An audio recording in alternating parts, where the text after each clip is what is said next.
Hi అండి, నమస్తే. నేను మీ అను. అందరూ బాగున్నారా?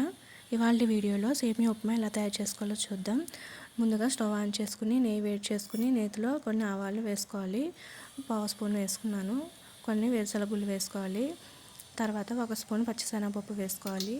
మీరు నేతికి బదులు ఆయిల్ కూడా వేసుకోవచ్చు. మీరు ఏ ఆయిల్ వాడితే ఆ ఆయిల్ వేసుకోండి. నేను కొన్ని ఇక్కడ జీడిపప్పులు కూడా వేసుకున్నాను. స్టవ్ సిమ్లో పెట్టుకుని వేయించుకోవాలి. తర్వాత 2 పచ్చిమిరపకాయలు చిన్న చిన్న ముక్కలు కోసుకుని వేసుకోవాలి. ఒక ఉల్లిపాయ కట్ చేసుకుని వేసుకున్నాను ఇలా పొడవుగా. తర్వాత 2 రెమ్మల కరివేపాకు ఇలా తుంచి వేసుకున్నాను. ఇవన్నీ వేగిన తర్వాత మనం సేమియా కూడా వేసుకుని వేయించుకుందాం. నా వీడియో మీకు నచ్చినట్లయితే లైక్ చేయండి, షేర్ చేయండి, సబ్స్క్రైబ్ చేసుకోండి. ఇవి ఇలా నెమ్మదిగా వేగిన తర్వాత సేమియా తీసుకుని సేమియా కూడా వేయించుకోవాలి. ఇలా వేయించడం వల్ల సేమియా అనేది ఉడికిన తర్వాత పొడిపొడిలాడుతూ వస్తుంది. నేను ఇందులో సాల్ట్ వేసుకుంటున్నాను. నేను పక్కన 1 కప్పు సేమియా తీసుకున్నాను అన్నాను కదా, 1.5 కప్పు వాటర్ తీసుకుని వేడి చేసుకుని ఈ వేగిన సేమియాలో వేసుకోవాలి.